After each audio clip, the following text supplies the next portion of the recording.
Hi, everyone, and welcome to another of our series of webinars. In fact, this is the last one for 2015.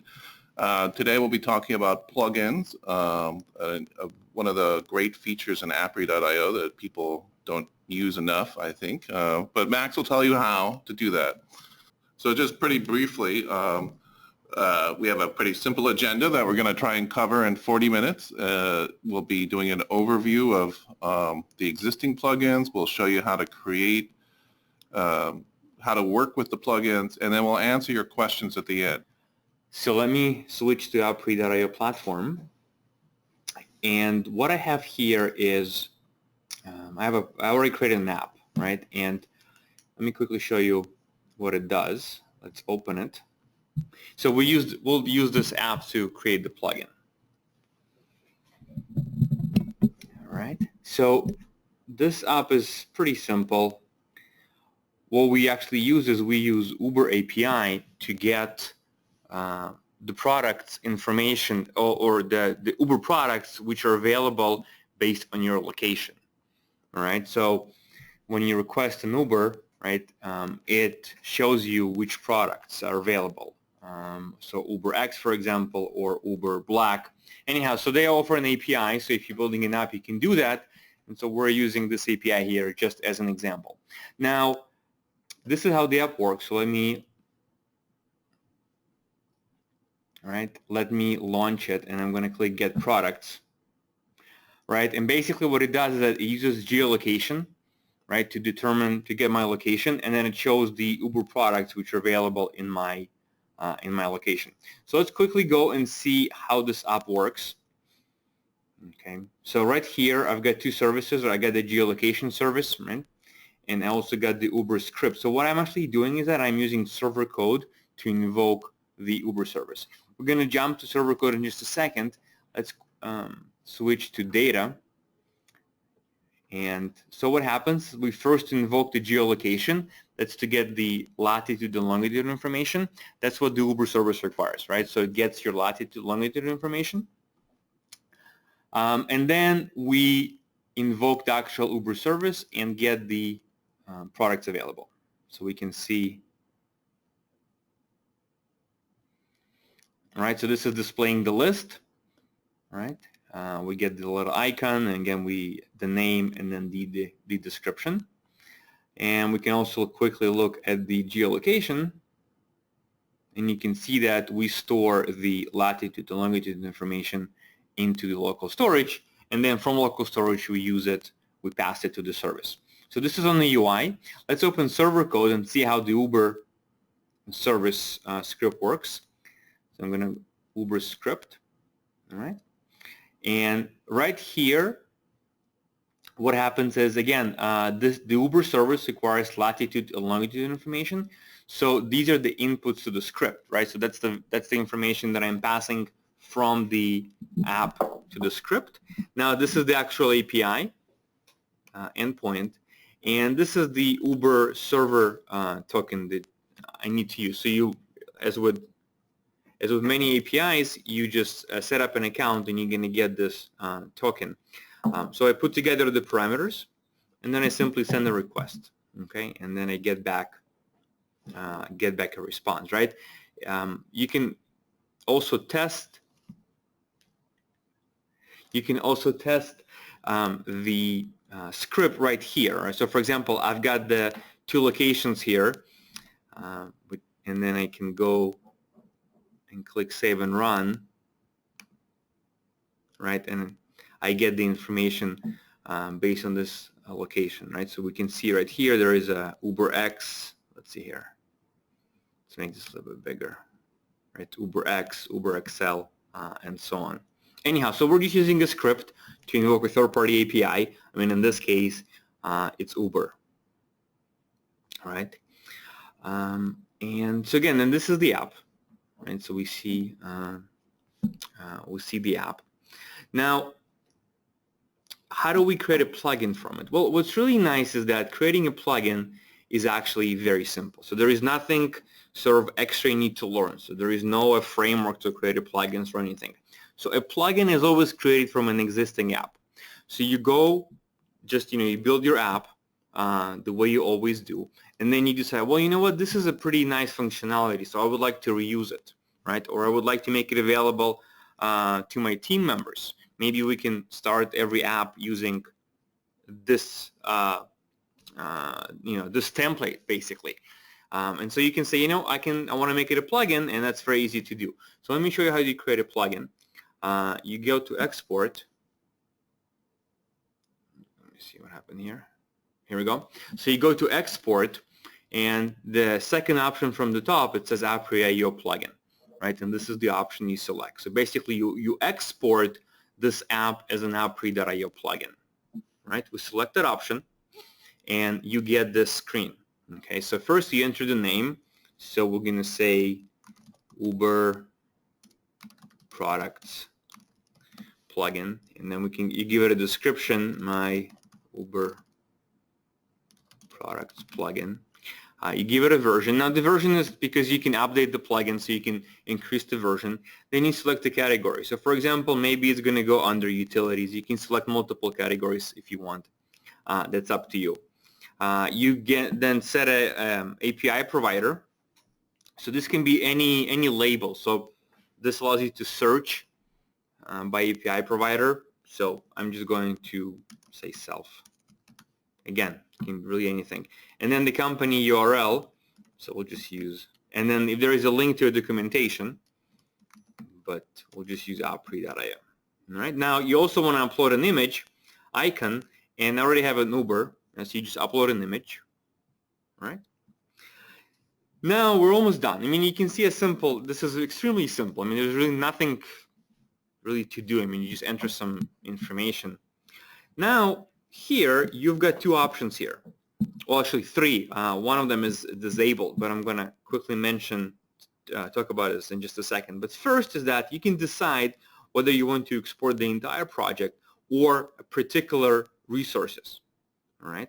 Now, what this means is that obviously the entire project, everything that you have in the project will be exported in the plugin. But the plugin doesn't need to be the entire project. It can be maybe a single service. So what I can do is you know what? All I want is well, geolocation doesn't make a lot of sense because it's available in every app, but let's say this one. Let's say you want to create a plugin that has only the script, the service script. Then you can do that, all right? Or if you want to maybe a page. Now, if you do a page, it automatically selects resources which are referenced. That's why those were selected. But again, you can create a plugin that has only API services, right, and no UI, for example. But so in our case, for this, let's do the entire project. Next, I'm gonna also show you. So when you export the plugin, you have two options. You can make it available as a plugin, and you can also make it available as a project template. Now, what this means is that when you create a brand new app from the very beginning, you can select to base your app on that template, right? But I'm going to show you that in just a second. We'll use this option for now. Finally, you can also request to make this plugin a public plugin. Public plugin means that it will be available to the entire Apperyio developer community. Okay. Now, this option is disabled because we would like you to email us and say, hey, check out this plugin. I think it's going to make sense for the Apperyio developer community to have access to. Then we'll review the plugin and we'll publish it for the entire community. All right. Now, the public plugins, you guys, I'm sure have seen them before. They are create new from plugin. Right, and you can see all the public plugins which are available to the entire Apperyio developer community. They're all here, right? So you can select a plugin, right, and there's an icon and some information on what's happening. Now, when you create your own plugin, right, it's private, it's available to you, it's also going to be listed here, right, the same way. You can also right here search by, or if it's easier, by API provider. Right, so for example, Facebook, Foursquare, and so on. All right, but let's finish this, and we're done. Let's click export. right? And now the plugin has been successfully imported. Okay. Now export it. I'm sorry. Let's go back. Let's actually exit from here. Right. Let's create a new app. Call this my Uber 2. Uber 2.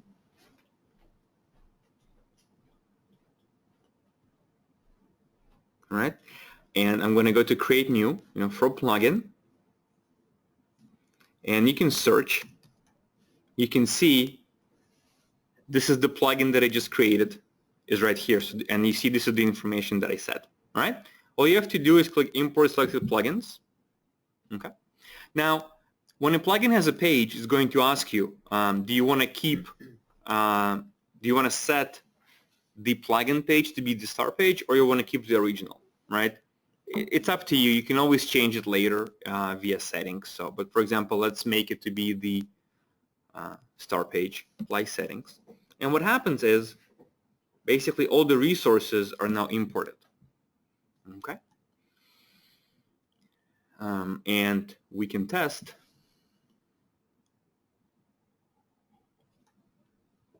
Right, and you can see exactly the same app, and I get exactly the same, right? So again, creating a plugin is just extremely simple, and it's very useful because again, it allows you to create, sort of sample projects or templates that you can reuse. Let's close. How do you manage the plugins? Well, there is a plugins tab right here, and you click plugins, and you can see right here, this is the plugin that I just created, right? So you can go ahead and open the plugin and you can modify the plugin directly. Now keep in mind that when someone imports your plugin, what happens is that a copy of the plugin is created, right? So which means that if I import the plugin you created, I can now make changes to my plugin, right? Whatever, I can break it and basically do whatever I want. I can then maybe import it again. Now, and what's nice is that if for whatever reason you need to remove the plugin, right, you decide, what, this plugin is no longer useful, you can do that, right, because everyone who imported the plugin, they have a copy. Okay, so if you decide, this plugin is no longer needed, you can remove it, and whoever imported the plugin, they'll have it, and they can continue to use it. Right, so let's go back to the app. I'm going to show you quickly 2 more things that I promised. Let's open them.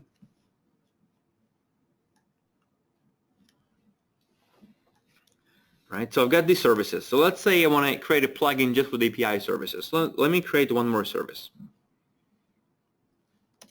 We're not going to really do anything. We'll just call my service. All right, we're not even going to set anything here. Now let's click export. Apperyio plugin. And maybe we can say Uber API services, right?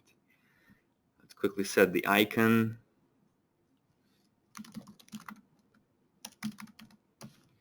Version 1, and then maybe this will be, let's see, transportation.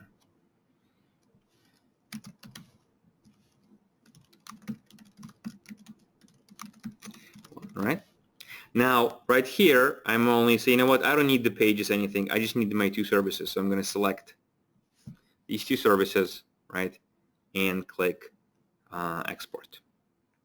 All right. And now, if I go to create new from plugin,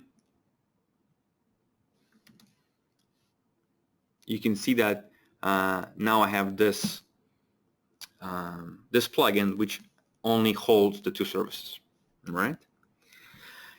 Now, the last thing here that I want to show you is how to create a template, a project template or an app template.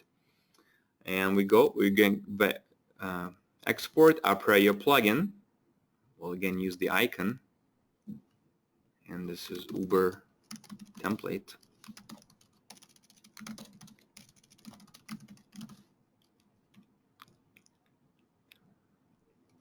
And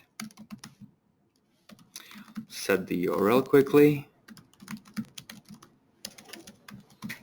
Right, and now right here what I'm going to do is I'm going to select the entire project. All right, And now I'm going to say that add this plugin as a project template. And you can see it will be available during project creation step. Right? And let's click export. And here we go. Now let's close. Okay. Now when you create a new app, you can see that this template. So these are templates which we provide out of the box, right? And this is the template that I just created. And so my Uber test app, right? And I'm going to click create.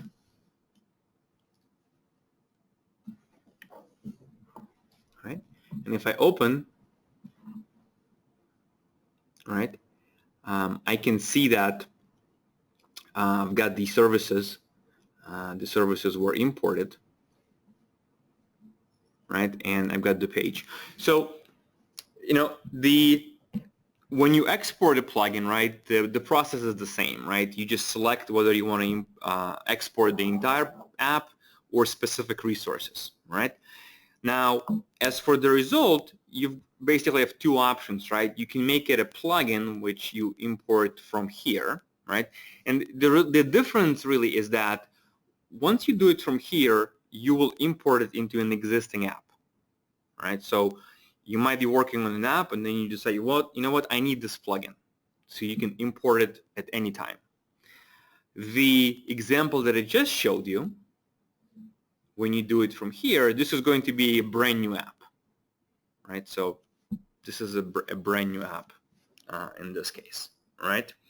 And again, you can create as many plugins or as many app templates here as you need. So again, this is very useful, as I mentioned at the beginning, if you want to reuse, something you already built, or you have a team. For example, let's say you have developers who just joined your team, right? And you can create some simple apps where they can learn, for example, how things work, how you develop, and so on. So you can just tell them, hey, create a new project based on this template, and then they're going to have some whatever resources that you created, and so on. All right. Let's see. That's basically what I wanted to show you. So again, to manage your own plugins, that's important. You do it from here, right? And this looks very similar to the apps page. Okay, you can open and edit the actual plugin directly. Now, one more thing I want to actually, that's pretty important, is that let's say you created a plugin and it's being used by, it's being imported by your developers all the time. You could open this here and make changes directly. It's not recommended, because if you break something, right, someone might import the plugin when you broke it, right? It's development, it's, things, you can easily sort of break things, and that's fine during development. You just don't want people to be able to use that plugin when you're developing. So what we usually recommend to do is, let me show you, actually, let me go back to app, and let me open this, is to replace a plugin, right? So basically if you need to update the plugin, you go to the original app, and this is the original app that I worked on, right? And when you export, you select replace plugin. And what happens, you're going to get, you can select now which plugin to replace. And this is the one, right? No, actually it was self. Or did I delete the self one? Oh, here we go. It's this one. Utilities, sorry. It's the API provider here.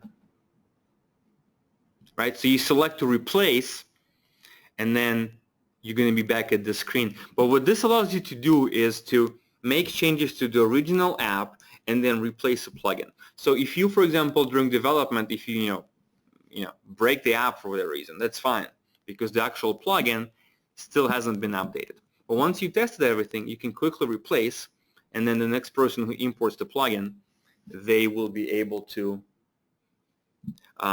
just use the updated plugin, and you won't have any problems with that. All right.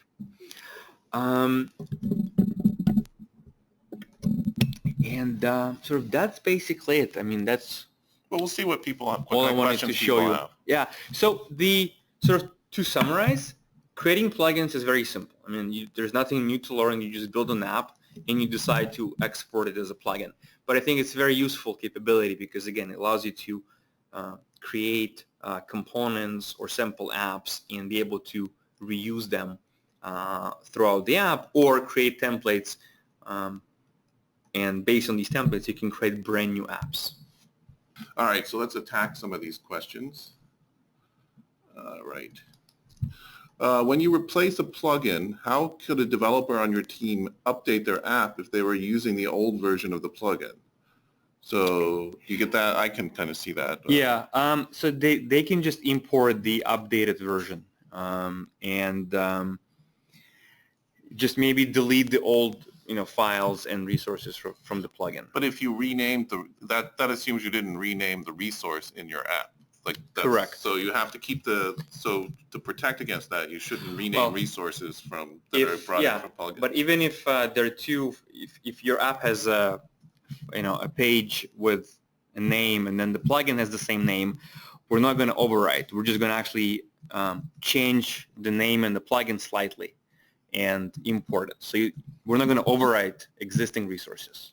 Okay. We're going to just change the name a little bit and import to your app, right? Because again, we don't want to overwrite now, and then it's up to you to decide, right, which page you want to keep, or both of them. Right.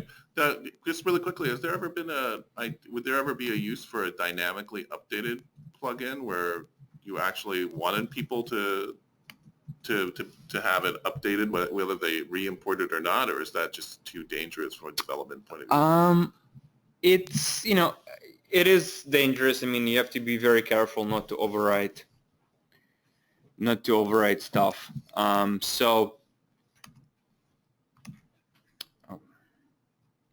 Okay, so here's a question. Can you show an example of using the Bluetooth plugin really quickly? So the Bluetooth is just a glance. Is a Cordova plugin, right? So it's a little bit different. Oh, I see. Yeah. It's a little bit different from these plugins. Okay, well that's an important point to make. Is plugin is a pretty common word that's used in a lot of different ways. So even within Apperyio.io, it's used in two different ways. One is as a plugin for some part of some framework, but it's also for our Apperyio.io plugins. Correct. So okay. Does the import counter show public user imports as well? Not sure what that means. When you're looking at the management page, there's some kind of counter there, right? Public. Well, so when you create a plugin, right, it's private by default, right? And so you need to email us, and to make the plugin public, we have to move it into a special account, right? So we'll take a copy once we tested the plugin. It works well. Mm-hmm. We have to move it into a special account, and then it becomes public. Okay. And any comments on the versioning system that's listed in the management page, or someone's asking kind of a general question about that? Versioning meaning. So how does versioning work? Let me just exit.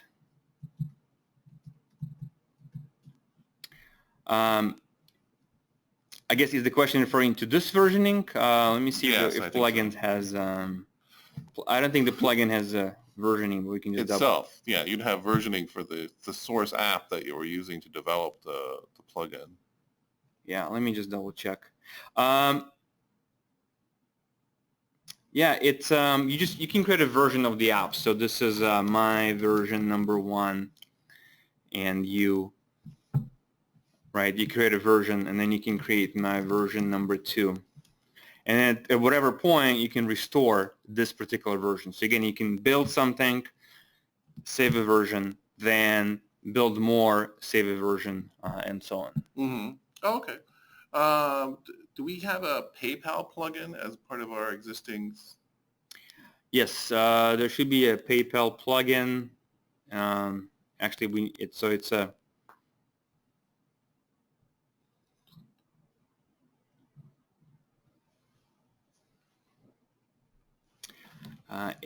let's see here. So plugin, we can just search.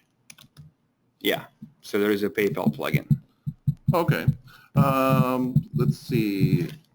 Oh, here the person is asking for a clarification of something you said before. Can you see that? It's about replacing a plugin for something under development. Next time a developer adds your plugin, they will get the new version. But what if they already? We already kind of discussed that.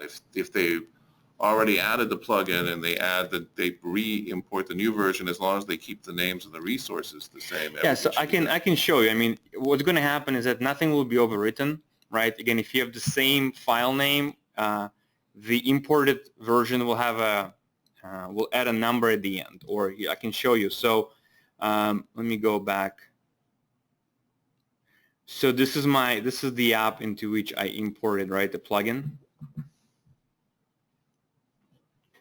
right?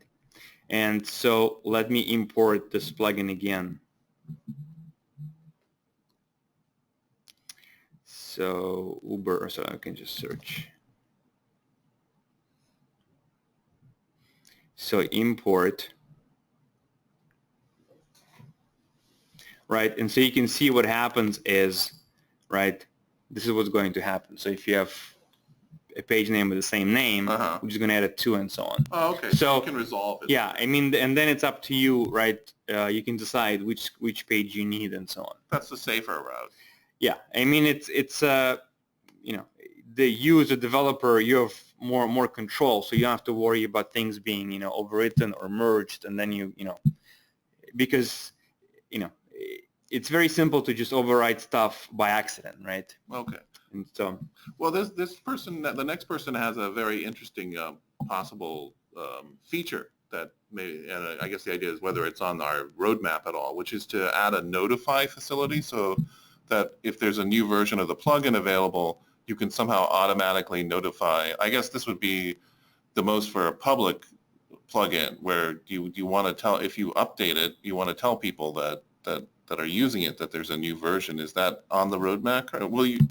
Does that seem like a good idea to at least consider for the roadmap, or is it on the roadmap? So to notify when their plugin changes? Yeah, or? The people who've already downloaded it, let's say they're using the public plugin, then you update it, you improve it, which happens all the time with. Yeah, that's an interesting feature.